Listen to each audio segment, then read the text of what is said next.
The Gwart Show is sponsored by Ellipsis Labs. Ellipsis Labs is building a world where mainstream finance happens on-chain. Their first product, Phoenix, is a fully on-chain limit order book DEX on Solana doing hundreds of millions of dollars in volume. I know this team personally. It's one of the strongest in the space.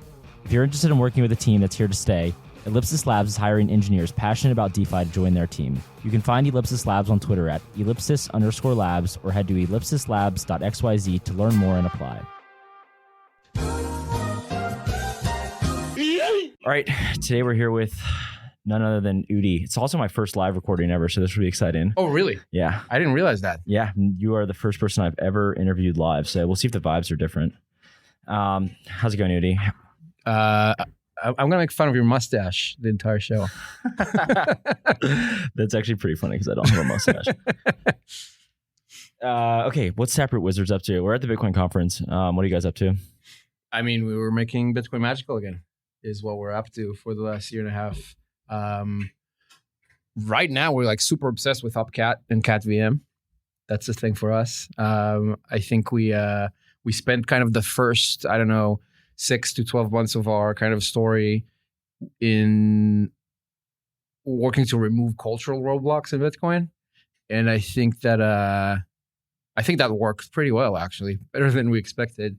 And now I think it's time to remove some technical roadblocks too, some technical challenges in the way to help Bitcoin fulfill its magical potential. Yeah. When did you?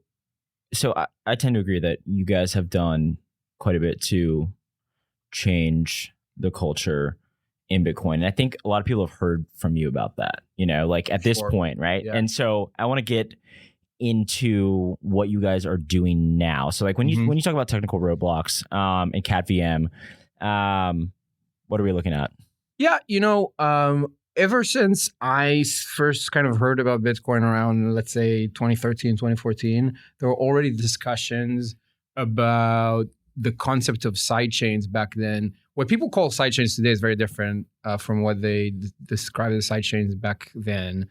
Back then, it was supposed to be a permissionless way to transfer Bitcoin between the main chain to some other chain. Blockstream kind of coined that term sidechain, and after they realized that they wanted to soft fork Bitcoin with some new opcode in order to allow that to happen. And after a while, they realized that they probably don't have the political capital to do that. So they changed the definition of sidechain to mean a more trusted, federated way to bridge Bitcoin. So now people actually, whenever people say sidechain, they refer to something that's kind of trust-based. But the origins of the word were not that. And ever since I joined, this was the holy grail.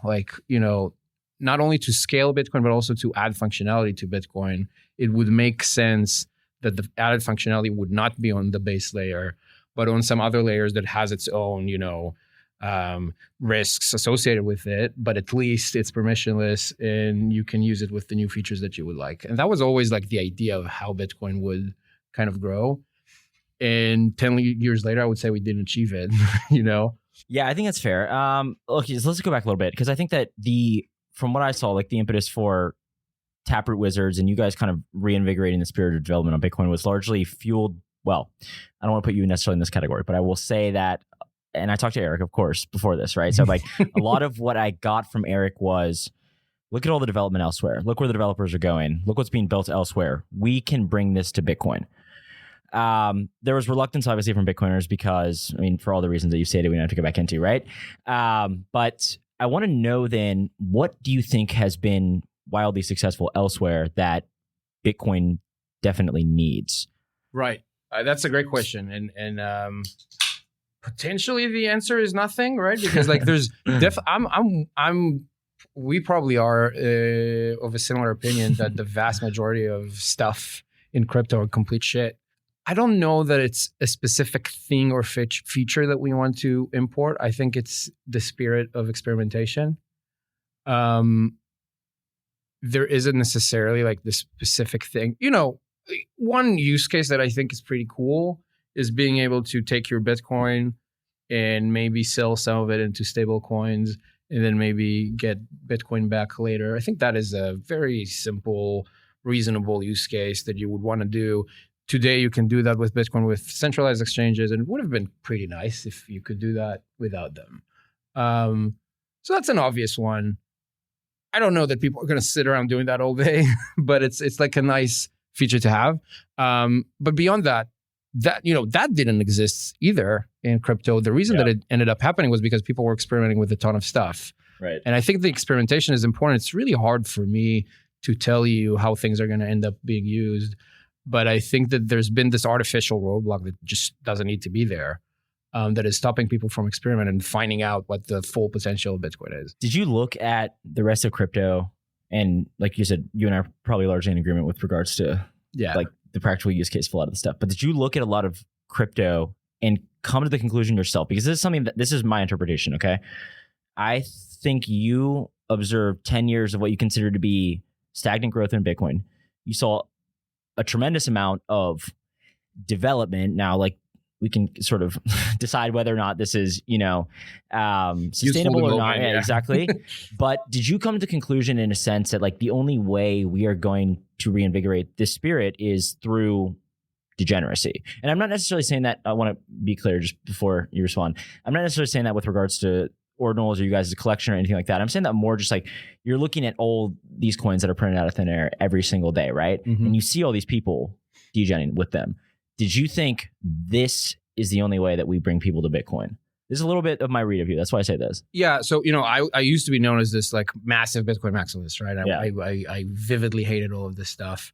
And yeah, I think that at some point it is definitely not the only way to onboard Bitcoin into people into Bitcoin. And we were seeing that it's not, right? Obviously the ETF has been, I think, a big driver of something like that. I think that the fact that it's now a political issue on a national scale is going to be a driver of that too. There are many ways. I think it's the way that I can contribute, right? So like when I'm looking at this kind of scene, I'm like, okay, here's something that I understand and that I can work towards and I think is beneficial.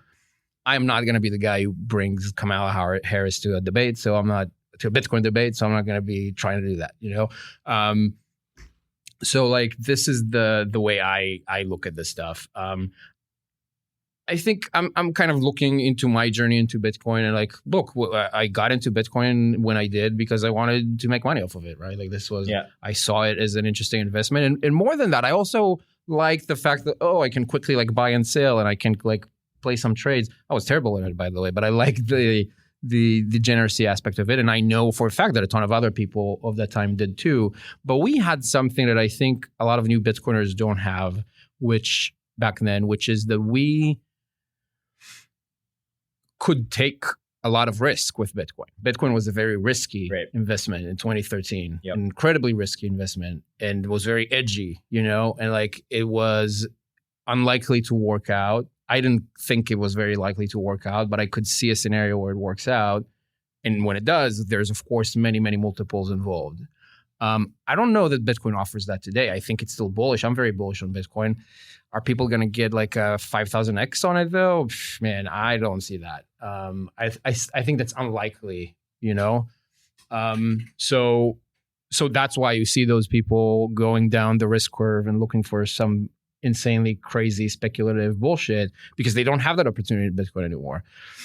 I was lucky in that sense, but I was there at the right time. Yeah, but, I think like the way that I see this is that a lot of Bitcoiners maybe, and you've certainly played a role in changing a lot of their minds, I think, but like a lot of Bitcoiners have seen a lot of this stuff and observed it, maybe even more neutrally than the 10% that are loud and laser out on Twitter, right? Like there's a lot of Bitcoiners who have observed a lot of the rest of the crypto ecosystem and have concluded that this stuff isn't wildly useful, but there's a tremendous amount of development that goes into it, right? And there's a tremendous amount of funding that goes into it. But on the other hand, like I've heard you're patently honest. You said there's basically two use cases that you've seen that have really captured what appears to be sustainable product market fit, and those are stablecoins and NFTs. And I think that this is the like bridge oftentimes that a lot of us are trying to reconcile, right? Like we see Ponzi after Ponzi after Ponzi. And then we see, okay, even you are just admitting, and a lot of us deep down are admitting, okay, like what appears sustainable thus far? Stablecoins, NFTs, maybe like NFTs being more of like the cultural side, right? And then stablecoins. And then maybe. And to be clear, stablecoins are way bigger than NFTs, right? Right, exactly.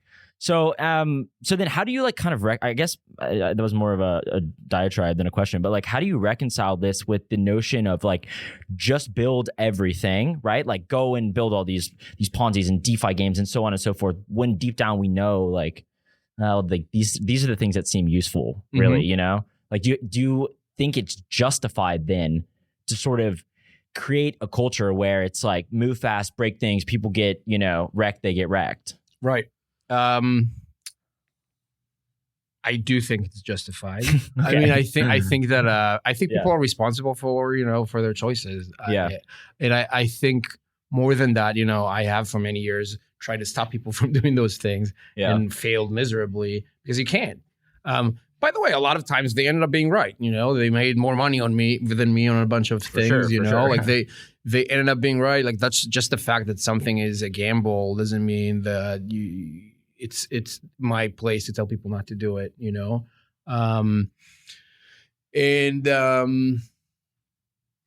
those two use cases of stable coins and NFTs, they were born out of that kind of speculative frenzy. Yeah, for sure. They wouldn't have existed otherwise.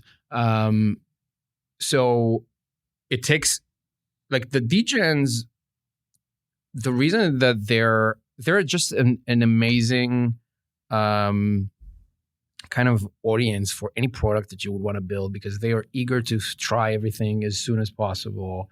And they are brutally honest with how much they hate everything. And it's if you're a builder, that's incredibly useful. So it makes sense to start with that and hopefully within that thing, find something that works and take it into something that's kind of more established. I think I would just note recently, and maybe this is just my own observation, but I would say that the Solana DeGens, like the pure meme coin DeGens, a lot of these people really like Bitcoin. And a lot of these people, I mean, like there's a lot of minutia about this whole barbell idea of, meme coins and Bitcoin, right? It's like everybody's trying to psychoanalyze like an absolute cesspool of a market. Right. But I've seen a lot of these Solana people who are like, I know this stuff's worthless. No one has ever, see, this is the difference, right? It's like no one thinks that WIF is going to become a currency or a store of value, right? It's always just like, maybe there's somebody I can ultimately sell this to. And a community is built around this and then get absurd market caps, right? Right. But a lot of these people ultimately do see, I think, the story and their value in Bitcoin. Like I've seen this a lot from the Solana people. I would say the middle of the curve generally is Ethereum people. Now, I'm not like trying to be so critical here, but I think they believe a lot more in the development of DeFi and financial infrastructure. And it hasn't really come into fruition yet. And I don't know, like, do you have, like, would you generally agree with this? Or like, what are your thoughts on? I think that's super accurate. Like I used to be way, way more critical of like altcoins back when, Ripple would spend, I don't know, tens, hundreds of millions of dollars on those marketing campaigns that Bitcoin sucks and Ripple is going to replace Bitcoin because it's faster. Yeah. And at that time, and like it was, look, anyone with half a brain would realize that it's bullshit. But that was the narrative, and the Ripple crowd believed that, and a lot of like newcomers to Bitcoin believed that. I think today it's completely different. I think today it's a lot more honest in that sense. NFTs are just pictures of things. If you think that a picture is going to, make you financially free, I mean, I don't know, go ahead and figure out if you're right, fine. But it's no one's lying that this picture is going to give you access to flying Uber cars or something. Yeah. Right. Same with the meme coins, they're very honest about what they are. Yeah. And it's very hard for me to find a problem, like a moral problem with that. I would say one thing with regards to NFTs. I think there are, I mean, this, there are extremely wealthy people who will buy an NFT, and it does not matter what they are offered for that NFT. And so I'm being somewhat generous here, but there is a community that develops around that. CryptoPunks, absolutely. There is a real community of OG Ethereum people, or I mean just crypto people in general, that is developed around that.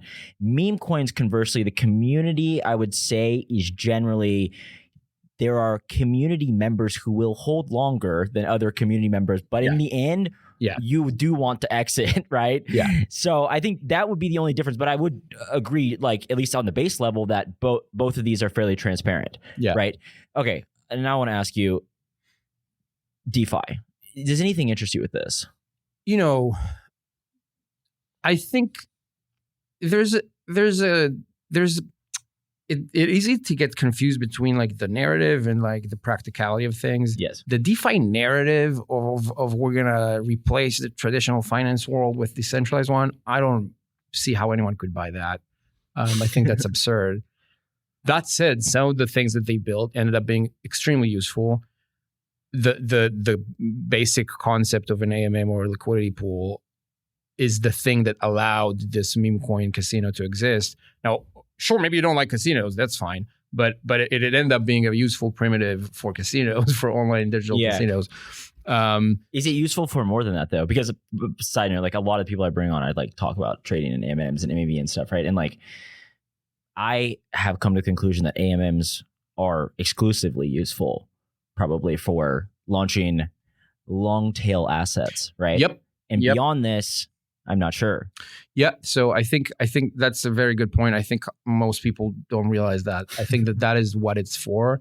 It used to be positioned as a way to do a decentralized exchange. I think that's how it got invented, maybe, but that's not what it ended up being. Right. It is an automated market maker. Markets need market makers. Teeny tiny long tail coins are unlikely to be able to procure a market maker in the early, launch permissionless period. Capital formation. So making it kind of, part of the launching process and having some guarantees as to the safety of the funds that are allocated to it are worthwhile to that early that's what pumped the fund ended up being. For sure. So yeah, I agree with you 100%. I think it's very useful for that launching phase of absolute crappy shit coins. But that is important because that helps them transition from being absolute crappy shit coins into being at least something that is liquid, Yeah. And I, in the kind of Bitcoin ecosystem, the Bitcoin Season 2 ecosystem, I love criticizing runes for the lack of that. Yeah. I think that a ton of people in Bitcoin, in the kind of ordinals and runes field, just don't get it. Yeah. I think runes, because they don't have liquidity pools, that means that those tokens do not have a path to liquidity, which means that they're dead. Yeah. Well, I will give you credit. Like you, maybe a week before runes launched, you wrote this thing about how, guys, this is probably not going to be wildly successful. Yeah. There's a lot of screwy things with runes. I mean, even just like being able to break them someone down. Might still fit. Someone might come up with a successful LP thing for runes. It would not be particularly permissionless, but still, someone might do it in a centralized way or trusted way or something. If it catches on, that might fix the problem. Yeah. But currently, Okay, so then CATVM, what do you want to see? Well, first of all, maybe you can just people have probably hopefully read the children's book, the CATVM comic book. Hopefully, some people have read this, but maybe briefly, what is CATVM, and then what are you hoping to do with CATVM? Yep. So if you didn't read it, you can go to catvm.org and you'll get this beautiful PDF file. I think it's the only white paper that's presented as a children's book. So what we wanted to do there is make it very easy for people to read it. Most white paper optimized for being unreadable so that they seem smart. And we wanted just to optimize for people actually going through it. It's I like to describe it as a framework for building opcat-based apps. Some people might choose to describe it as an L2. I don't like that term, so I don't use it. But it basically, opcat as its own, it does allow for a lot of expressivity, but the way it does it is very hacky and ugly. You have to chain hundreds of opcat actions literally in a script and figure out how to do it in a smart way that does what you want. That is not something that I expect anyone to do. CATVM kind of creates the environment that you would need in order to use, a regular programming language in order to build what you want to build. So that's essentially what it is. And I think the really cool thing about it is people could probably build anything with it. It's very expressive, so you could build whatever you want. We are going to optimize on that DeGen use case, on making ordinals better, making runes better, because that's a community that we know that is eager to, go ahead and play around with those things. I think once we achieve success there, I do think it will eventually be used for things like, payments, privacy, so on, because it can. There's nothing that stops you, but you first need to kind of put it on the map, and that's what the kind of DeGen community is really good at. What is I don't know if you I'm sure Reindl and Tyler are hacking away. So, and I know you and Eric are the pump guys. Correct. So I understand the performance art side and the people who understand computer side. I'm not on that side. Yeah. Yeah. No. You're honest about this. What is so my point with saying that was I don't know how much you can sort of disclose right now, but what is your vision for what this bridge or this kind of implementation looks like as of now? And then maybe if you want to talk about should we get OPCat then? Yeah. So for you, our focus is for users to make this as native to Bitcoin as possible. I think, look, I'm extremely kind of satisfied and happy to see that there's so many, projects now that are building Bitcoin L2s, because I think that is the way to go. I think we need a ton of people experimenting. That said, most of it is junk. I'm sure you would agree. I think that there's this path dependency thing where most people in the Bitcoin development community were hyper focused on Lightning and not anything else. Yeah. So kind of by definition, anyone who tries anything else has to come from other ecosystem, and that's what happened. So if you look at that kind of landscape right now, you would see mostly kind of forks of Ethereum rollups and stuff like that I don't know personally if it makes sense. I'm glad they're doing it, but I think we're maybe over-indexing on that direction. But that's fine, it'll figure itself out. What we're focusing on is making stuff that is completely Bitcoin native. It's definitely not going to be EVM. It's going to be, incredibly similar to what it is to interact with Bitcoin today, just faster and more capable. For users, we were really focused on eliminating the kind of bridging steps that you're used to on other chains. The experience is supposed to be you have Bitcoin in your wallet. The wallet manages where the Bitcoin goes and how, and you don't think about that. You just go and, you want to buy an ordinal, we will find you the best way to buy it, if it's using CATVM or not, and so on. So that is the kind of the way that it's going to feel for the user. The idea is you don't feel it, you don't know that it's there, but you just end up getting what you want faster and easier. And sometimes, look, in the case of runes, right, I think it could completely transform the runes ecosystem, because right now it's completely incapable. Yeah. And once it fixes that thing, then it could, who knows, but maybe runes become a bigger, more popular thing. So that's kind of what I would expect as a user.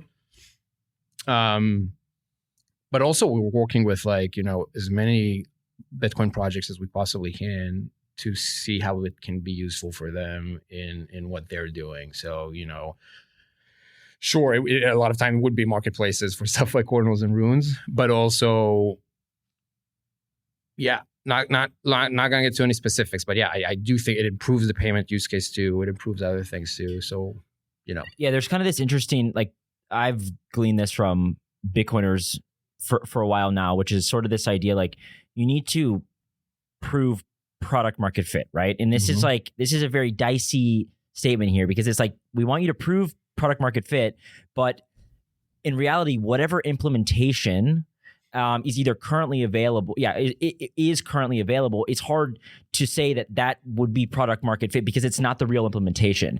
How do you feel about looking at some of these L2s, right? A lot of them, they're certainly not as mature as a lot of the Ethereum L2s. Once again, we're being generous with the terminology here. But how do you feel about these L2's proving product market fit? Like, is I'm using a random name here, right? Like this, just saying this. Botanics gets a tremendous amount of liquidity, right? And they have some, I don't know, like incentive program. Once again, I have no idea if they are. I'm just using this as an example, right?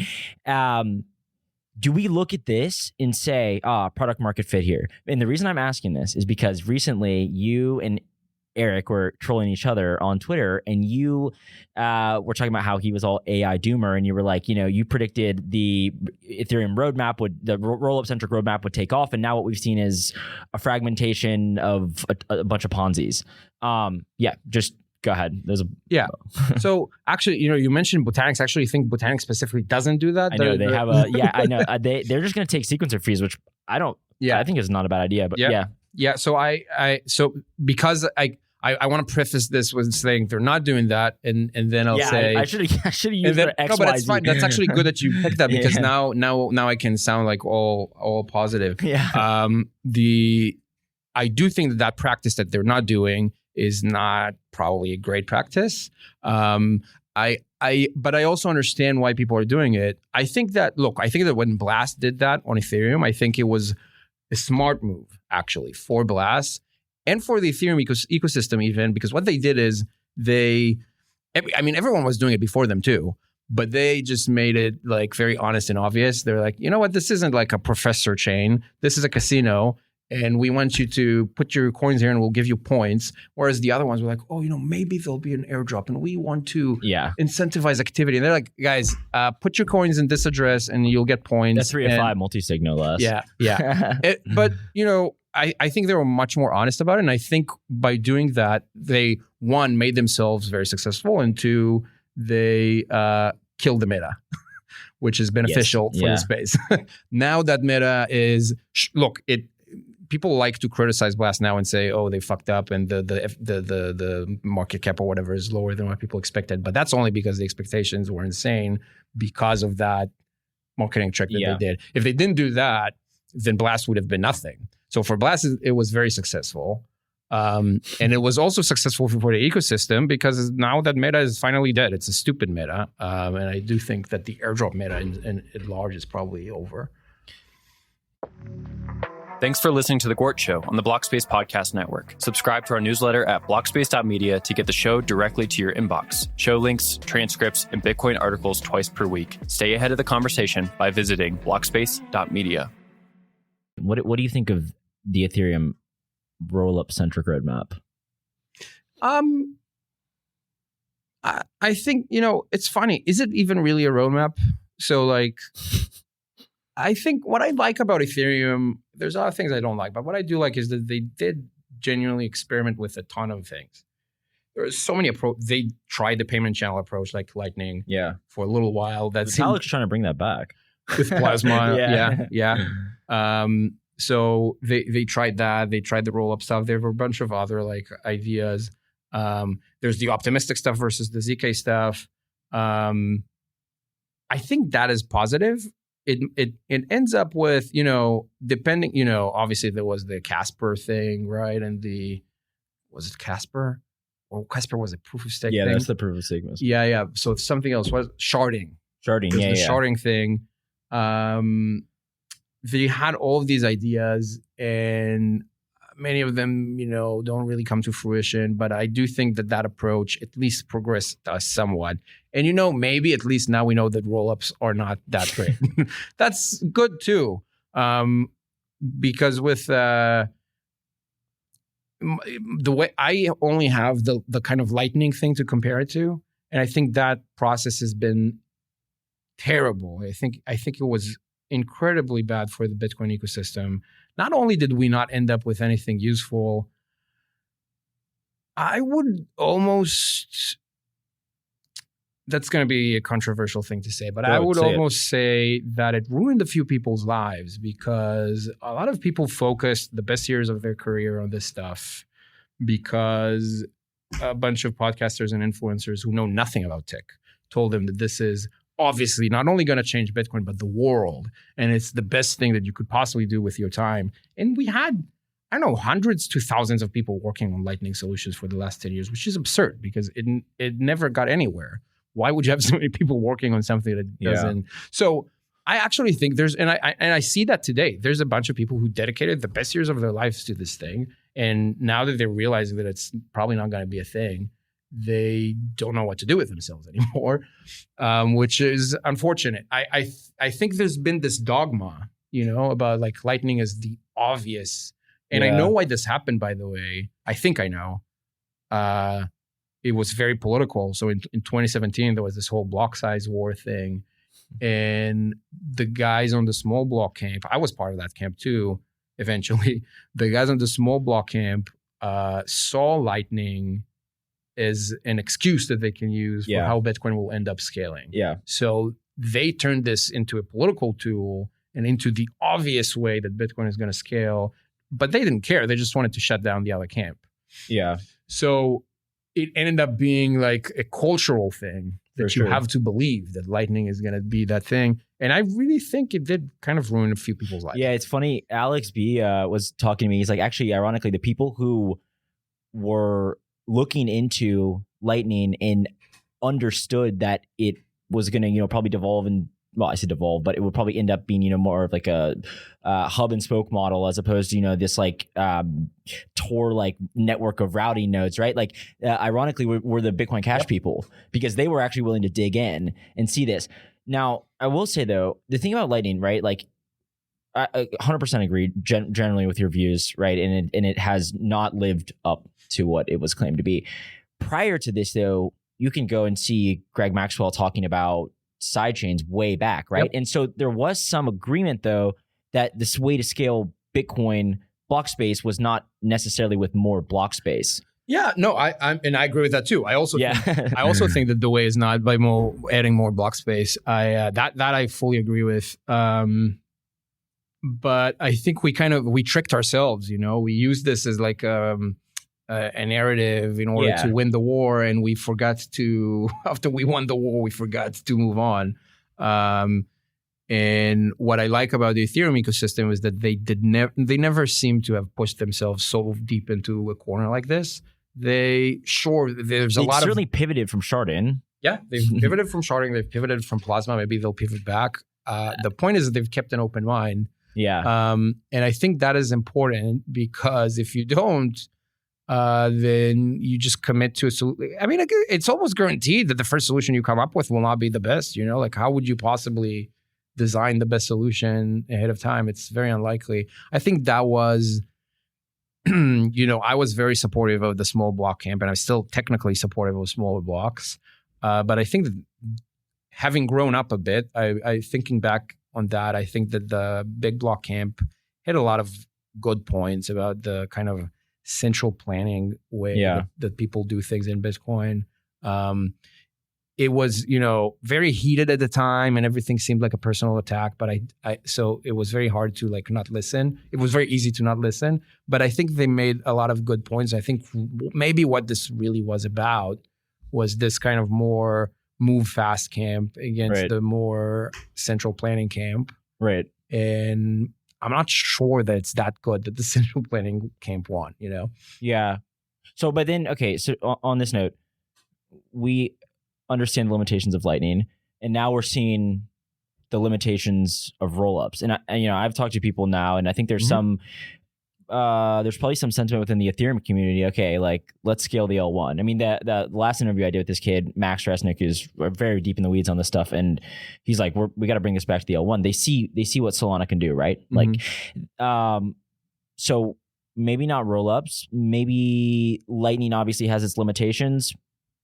What's our solution? CATVM. What is our solution then? Yeah, so actually with CATVM, I don't know that CATVM is the solution at all. I don't think it is for scaling. So we are not looking at CATVM as a scaling solution at all. We're looking at it as a solution that adds functionality. That's what's so different between Bitcoin and Ethereum.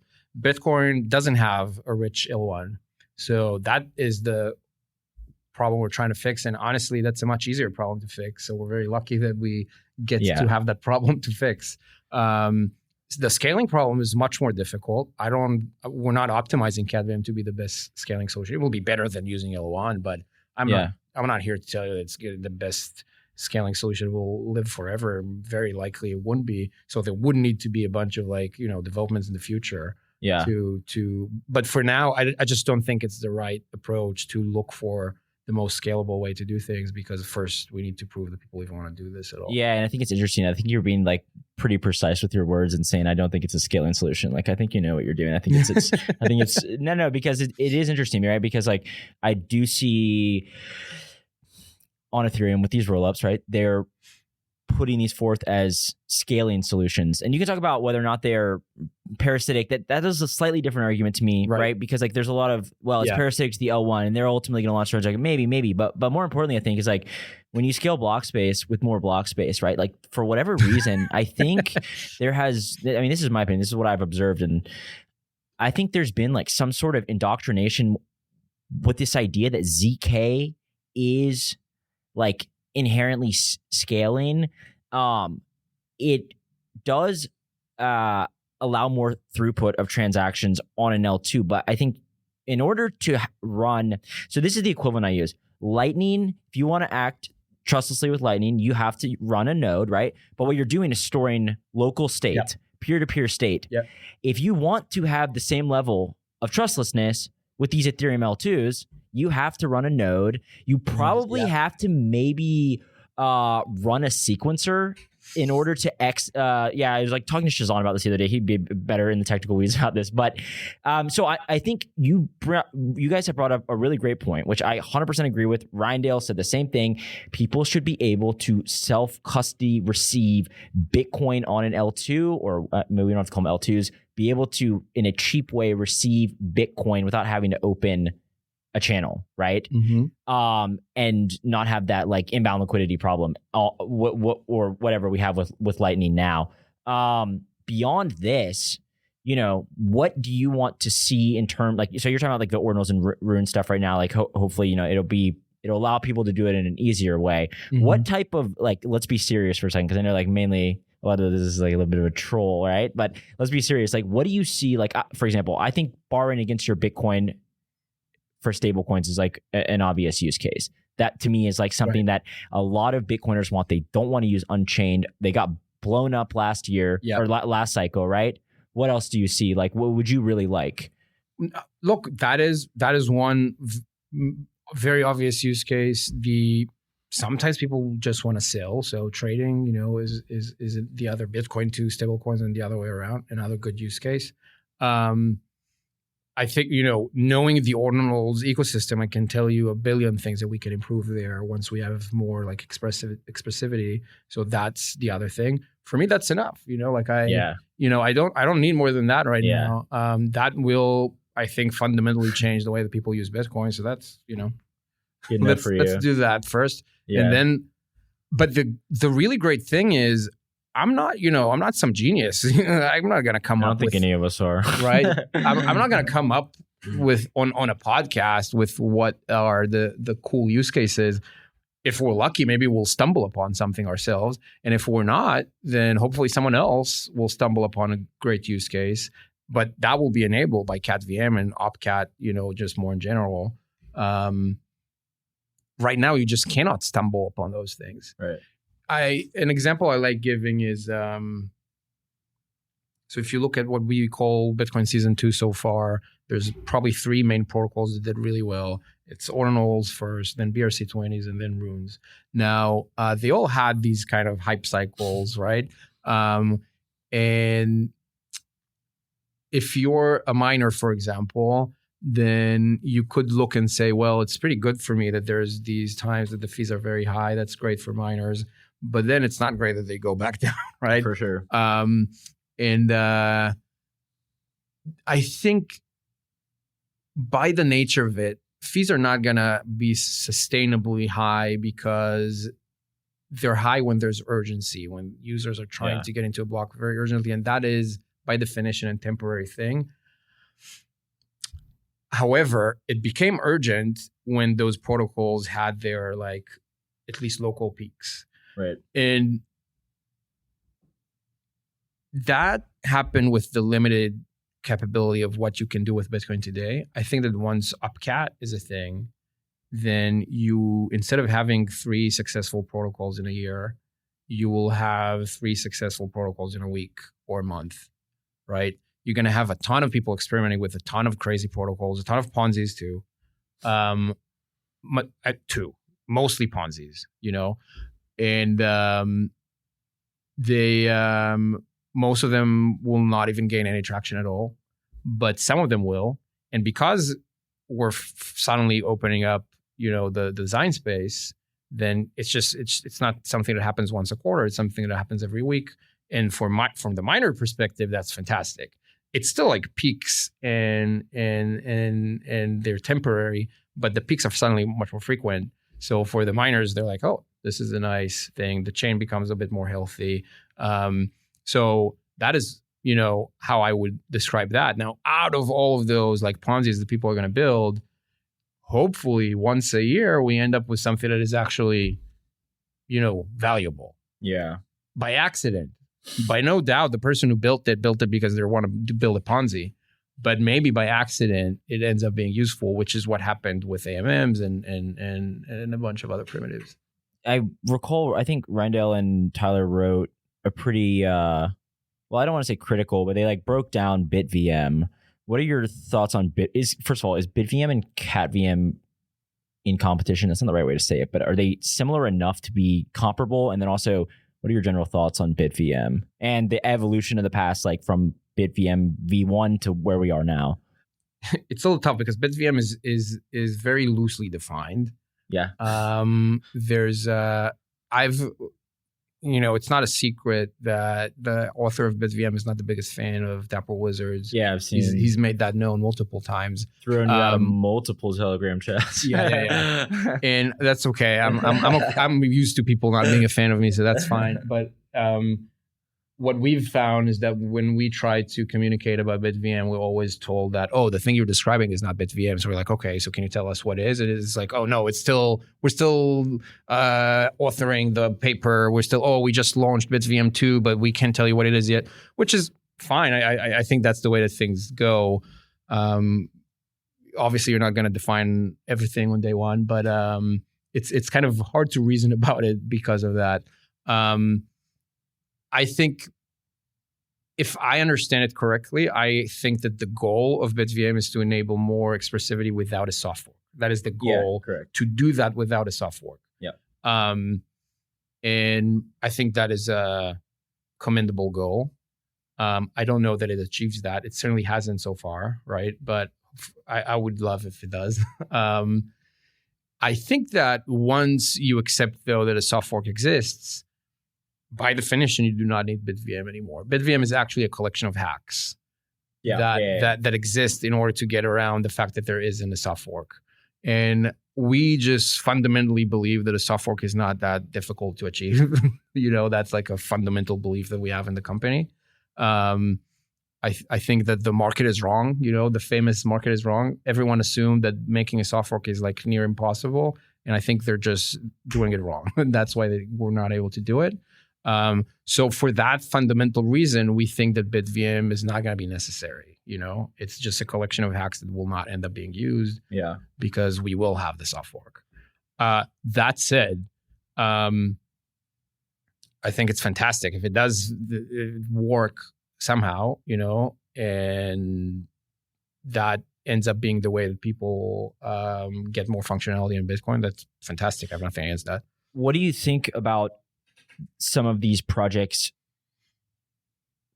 raising money or promoting the notion that they will use BITVM when, one, it's not really clear there's a real BITVM right now. Yeah. Two, from our understandings, it's extremely impractical, even if we got to the point where BITVM is, in production. How do you feel about teams? Like, so maybe this is like just a broader question that you can roll with, but like, how do you feel about teams now raising like on some expectation of XYZ or somebody hacking together a bridge for them and kind of running with that when we don't know? Mm-hmm. Yeah. There's maybe two questions in this. One is, do I think it's a good investment? And the answer is usually no. In most of those things, I chose not to invest in. So I believe that it's not the optimal path. However, is it wrong that it's happening? No, I don't think so. I think that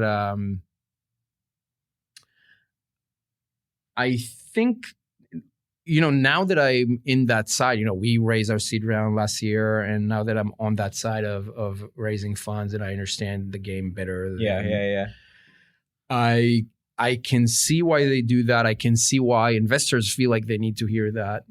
I can see why those things happen. And I also think in general that it is completely fine to present a general, very unclear vision of how things are going to play out, getting the money and then figuring it out in a way that might have very little to do with the original pitch. Yeah. I think that's fine if it's done. It's very hard to know if this is done from the right intentions or because look, if you're going to raise funds, you should, have some vision that you believe in. But also you are not expected to figure out the details, and you shouldn't be. You're raising the funds in order to figure out the details. I actually think that has been one of the kind of illnesses of the Bitcoin development community. They, over the years, insisted on having this fully fleshed out white paper and protocol specs before even going out into the world and seeing if anyone even wants this. I think that's not the way to go about things. I think it is totally reasonable to raise funds and start acquiring users even before you have answers to all the questions. I think it is the right way to do those things. I think I recall you saying that, well, I joke about this too, but probably less seriously. I think you're serious when you say it. You're like, if a project is wondering whether or not they need a token, You have been, I think, pretty optimistic about tokens. Do you still feel this way? And how do you feel this way with regards to Bitcoin L2s maybe? Yeah. First of all, we are not thinking about a token. I don't know if one day it will make sense. I'm not saying it won't, it might, but right now this is not at all something we're thinking about. But I can see how it would make sense. I think that, look, that statement that I made was, very time sensitive. Yeah, I think I'm not holding you to anything. No. I'm saying I stand behind it. I think it was true at the time that I said it. I also think that today it might be different. I think that today the market feels flooded with tokens. Oh yeah, and liquidity is pretty low compared to the past for those other coins. So I'm not sure that I would recommend for someone to do that right now, but. I think in the past it was an obvious yes, and now it really depends. For the other L2s, it's hard for me to tell them what to do. Right, of course. But what should tokens represent in that case? Like in your vision of a token, it's equity or governance rights, and we've seen how this plays out. And I think this is. I would put I'm more of a fan of the meme side of things. Yeah, but why even have a project behind it then, right? Like I agree. Like, don't get me wrong, I agree, right? Like Bitcoin's the greatest meme coin. I think we all agree on this, right? Yeah. But why even have any semblance of value or utility or whatever? So, okay, why does ETH have value? They would say because of. I started by saying they would say. What they say is bullshit. Why does it have value? Because it is a platform for gambling degenerately. But why does the token ETH have value? Because you could have, said whatever, use stable coins as gas, or use why does ETH? Well, I agree with that. But okay, so I don't agree with that. I think I used to, but I think that Ethereum would never have gotten to where it is today. Oh, okay, then yeah.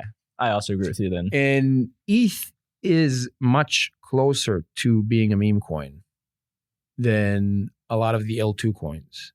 I think Vitalik is a incredibly masterful community builder. I think that is the number one thing that he is. I think maybe a lot of people think of him as a developer or researcher or whatever. I think of him as a masterful community builder. I think the best that crypto has ever seen. Satoshi was not Junior. Okay, the second best. Story. Satoshi was not bad, but Satoshi was good at the early stage and lift. Vitalik was very good at the early stage, but then also later. I think that without him, and I know a lot of Bitcoiners would say that as a bad thing. Without him, Ethereum would not be here. I think it's a very good thing that he made it happen. I think he built a community that sees Ethereum as a mission. Yeah, I agree. That is, in my opinion, not really true about Solana yet. It's close. Why do you say that?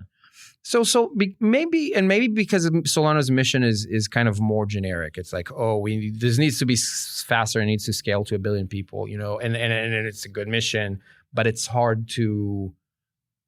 It's not a good meme. I don't think it is a very good meme. It's like an optimizing thing. And Vitalik, especially in the early years, it's easy to take Ethereum for granted now, but especially in the early years when this was just a vision, he really inspired this community to think about how the internet would change and how finance would change. Now, I don't think finance changed in the way that they believed, right, but it did change in the sense that crypto is now a real financial asset. Meme coins are a real thing that attract a lot of capital. A lot of this stuff would not happen otherwise. It did affect financial markets to a degree. I would not in the way they thought. I would counter. I don't know if it's a counter, but with regards to Solana, I would just say Solana wouldn't like me to say this, but I don't know that Solana ends up exceptionally decentralized. I don't think it's feasible when you're trying to go as fast as they are. I don't think it's possible. But what I do think is they're optimizing for what they saw 6 years of users on Ethereum wanting, which is they have an advantage, a huge advantage. Right, I just don't know that as a community. I'm incredibly bullish on the Solana community. I just mean that is that kind of mission-driven thing. I don't know that they have that. Yeah, but what valuable... I'm gonna really put myself in a I don't know, laser eye category here or something, but what values have derived from ETH that outside of this group of sort of ideologues has transcended into the real world? I mean, I guess what I'm saying, I'm with you. DAOs, quadratic voting, these are idealist, right? And I believe Vitalik genuinely believes in the vision that he promotes. I have never thought that Vitalik was a scammer. I think that Bitcoiners, they look at Vitalik and they say, Ethereum is controlled by Vitalik, and it actually is extremely detrimental to what they should be saying, which is that these high ideals have permeated the culture, and a lot of these don't actually reconcile well with what the users end up wanting to do. And we've now seen this sort of alignment and realignment and all this stuff in Ethereum, right? And I look at Solana, I'm just saying they saw, a lot of these kind of visions, but what they saw were people wanting to degen and get, max leverage and farm a bunch of shit coins. And they said, hey, we can do this on a single monolithic chain that goes really fast and the fees are cheap. And that's I think maybe I wasn't clear with what I was trying to say. I'm more bullish on Solana than on Ethereum, easily. However, I think that the value of ETH would have been zero if not for the community that was built around it. Yeah. And I think that does need to be studied because it is the second biggest, crypto asset in the world. Just got an ETF recently that people thought would never happen. Solana will get an ETF too. Probably, yeah. Maybe even Avalanche. I mean, yeah. But my point is, I think that ETH is seen today as, this kind of crypto asset is unlikely to go to zero. True. And I think that happened because it was memed into being that. It didn't happen because of the tech. It didn't happen because of the roadmap. I think it happened because the community memed it into this thing. And I think that most of the roll-ups, Optimism, Arbitrum are very bad at it. And it's easy to see that, right? Like the way that people think about, the Optimism coin and the Arbitrum coin is not anything like what they feel about Ethereum. Yeah, so maybe actually that's why point. I'm like saying I do believe in the meme. Like if you're asking what are those tokens going to be, I think that if you want to build tech and infrastructure, that's great. But the token, if you think that's going to have a token, you need to focus on the community building and the memes, not on, the governance, like messaging board. Like, what do you think about Eric? Do you ever troll Eric about being an Arbitrum? I troll him about so many things. The Arbitrum thing never even enters the. There's so many bigger things to troll him about. AI kill all of us by today. Yeah, yeah. But no, you brought up a good point though, which is like I generally view if you're going to launch an L1, you need a token. Just because that's how these things work. You need a token for an L1. What I'm wondering more is so that's where the disagreement is. I don't think so. I don't think that's necessarily true. I think there doesn't need to be a difference between why there needs to be a coin for L1 and why there needs to be a coin for L2. I think it's similar. I think Solana, Tolly says that a lot of times. If Solana wasn't being pitched as a competitor to Ethereum, then people would have said that it's an Ethereum L2. Why not? Everything is. Right. So like I don't actually agree with that. I think that it needs to have a coin if you can build a community with a mission around it.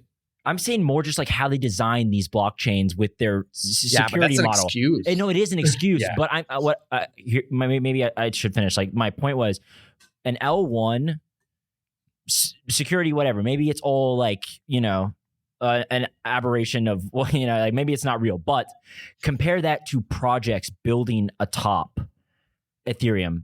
That's when it becomes very meme to me. Like I do think there is a distinction in my mind, right? Like ETH is, like you were the one to say this. Like ETH is probably closer, at least at one point, was closer to the money of the internet than Bitcoin was. Everybody's using it to degen. Yep. People were using ETH. I was using ETH. You were using ETH. It's very patently obvious, right? We couldn't even get Bitcoin to become the currency that all of us were using, right? Yep. So I mean, I think this is a fantastic point, but I think you can distinguish this from some of these like DAO tokens and these L2 tokens, and then that's when I'm like, does this really need a token? Because most of what they pitch as the rationale for needing a token, I don't think has ever really come into fruition. Like this idea of decentralizing to the community or decentralizing over time.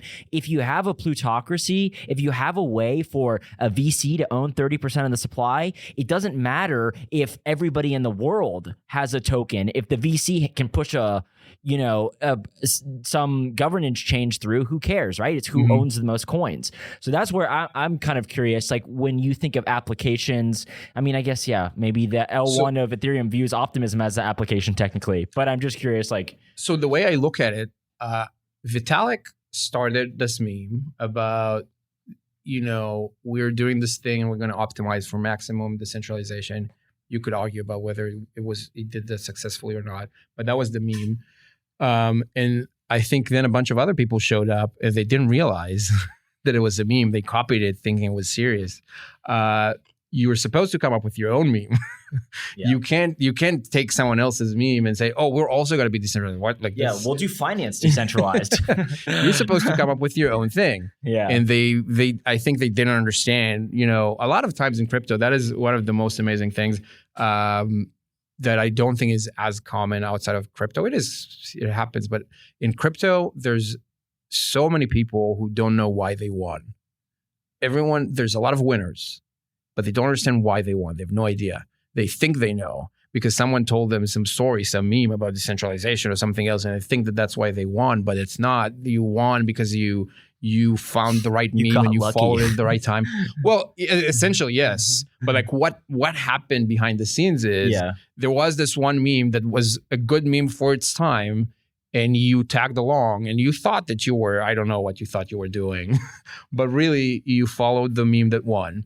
And today, and that's why I think so many people in Ethereum are so upset, and that's why so many people in Bitcoin were so upset when Ethereum got more popular, because they don't understand. They think that they won because, the nodes need to be decentralized. And it's like, no, bro, this is not right. This is not why you made money. Yeah. And they're upset because they don't get that. They don't get that the meme needs to be timely too. So and that's why everyone's so upset at the dog with hat people, you know, like you and the dog with hat people will be upset at the next people because they think that the dog with hat's so funny and they think it's about the dog, right? You know? Exactly. It's not about the dog. The dog is decentral. Yeah, and it's interesting too because Vitalik has said many times, like, I mean, I think he's spot on about this. He says, like, you know, the best form of governance is one that does not need a token. Right, like you don't need it. Like that's the most decentralized. Even talking about governance, I know. Well, I think it's like, a charade why are we as even well. Talking about it, you know, I think it's a charade as well. But the irony is that like 99% of the most popular projects on Ethereum ended up with a token, right? And it's like, well, so you went from we don't need these tokens to now we do. And like I always point, I know you like maybe this isn't a great example, but I always point at Lightning and I say that's a protocol, and the token is Bitcoin, right? Now. There was a lot of malinvestment maybe in Lightning as well, but like there is a difference between like a protocol. The malinvestment just doesn't work, you know, like people are not using it. That is a problem with the system. Yeah. Okay. Well, this has been fantastic. Let's let me just ask you some, I don't know, let's just dream for a second. Like, where do you see us in 5 years? Have you convinced Bitcoiners to use CATVM, and everyone is being very expressive with what they do with their Bitcoin? Where are we headed? I think where we're headed is an explosion of experimentation on Bitcoin. I can't look. We think that CATVM is the best way to get there and the most likely way to succeed, but I can't promise you that that's the way it's going to play out. But what I am convinced of, and the reason what we're kind of all in on this, is because I am sure that the experimenters are going to win against the ossifiers. I have no doubt. I'm seeing like the directionality of this, and I have no doubt that Bitcoin is going there. There's going to be a lot of crap that's going to get built, but I'm just a strong believer that when people experiment, they eventually find something that is useful. I'm just a really big believer if we keep of that. building stuff, we'll find a use case. Yeah, but that's every use case we found it that way. Right. Yeah, I mean, I would. Okay. And Polymarket recently is a thing, and I don't know if you have opinions on that, but like Polymarket is a thing that at the very least is shown a use case in mainstream media can look at this and say that the odds here are higher than that. Now, there's no, as with everything else, there's no like technical reason why you need like a blockchain for this. It's like a regulatory arbitrage thing entirely. Sure. But that's fine, you know, and that's a good use case. And maybe, you know, the future of Polymarket is that they manage to close the regulatory arbitrage and move away from a blockchain. Awesome. I mean, that's fantastic. Yeah, I think this is like a vampire attack on a lot of the archaic. But everything was. Stablecoins are that Yeah, too. exact same. Yeah. You know, and at the time, you know, Silk Road was a use case of Bitcoin. For sure. Eventually, by the way, they found ways to not have to use crypto necessarily for dark markets. And dark markets today don't use crypto that much, or at least have other options. But that's just the way those things work. I don't know that we would even have like the most basic way that I think about Bitcoin is that it's almost an insurance policy. It's this competitor that always exists to the financial system. I don't think that people will ever go to the store and use Bitcoin to buy, you know, groceries. I don't think that's likely. It could, but I don't think that's super likely. But I think it's incredibly useful that we have Bitcoin so that the, you know, governments of the world and central banks look at it and say, well, if we fuck up too much, then people have a choice. For sure. And so, and equally the same thing, you know, regulators will hopefully think, hey, if we fuck up too much with not letting people gamble on who's going to be president, then they're going to do it without us. Right. So we might as well change the regulatory framework. Yeah. I think that's a fantastic use case for crypto. Yeah. I guess the one last thing I would just say is that, you know, maybe it was a lot of I have difficulty reconciling a lot of this because I look at some of these proposed use cases and people say like, this is a viable use case. And what I see really is just, it's a further extension of the Ponzi. So it's hard for us to look even, and I'm going to go like extra critical here, like just for effect. I look at something like Uniswap and I say, okay, Uniswap has now appeared sustainable, you know, however you want to define that, but it has appeared sustainable for 5 years now, right? Like it has a decent bit of volume, but in reality, like, this is like selling the picks and shovels. This is like your one-stop shop to go and degen. So it's like, if I don't know that this is transferable to the outside world, and I think you agree with this, but I try to curb my expectations, because I'm like, I don't even know that we know what product market fit looks like yet, because we've never operated in an efficient market. Right. And I had this conversation with Rob Hamilton too. It's like, we've never really seen like an efficient capital market with crypto, because it's all print a new token, print a new token, print a new token. And you can extend this Ponzi for a long time. So I don't know. It's like the viable use cases is not like immediately clear to me yet. I mean, but stable coins have not. You're right. But like, this is the irony, right? Like stable coins, NFTs, and then maybe Bitcoin as a, self-sovereign store of value. Like, that's what we found so far. It's not that bad, No, it's fine. It's fine. Yeah. But there's some irony in how much is getting built, right? But stable coins would never reach that, velocity if not for all the Ponzi's. Now it ended up being a useful tool. I agree. But without the Ponzi's, it would never have happened. Yeah. Udi, thank you so much. I think I would just like to say one other thing. I have respected, you guys drive me nuts sometimes. I think you drive everybody nuts sometimes. I think you overdo it sometimes. Sometimes I don't think it's very funny. Sometimes you're actually pretty funny. So I'm not trying to make people laugh, right? But I will say, like, I always respect like you and Eric. I mean, you say some stuff that I don't really agree with, but then like Eric and you are very honest in saying like, yeah, we don't know if the roll-up centric roadmap works actually, And I think that like this is the one thing that keeps me still liking you guys, is that you're willing to be like, yeah, I'm actually not sure about that. And there's a lot of people who will like just double down and triple down. It's going to change exactly. the world. Yeah. So, all right. Well, thank you so much for coming on. It was awesome. Thanks, man.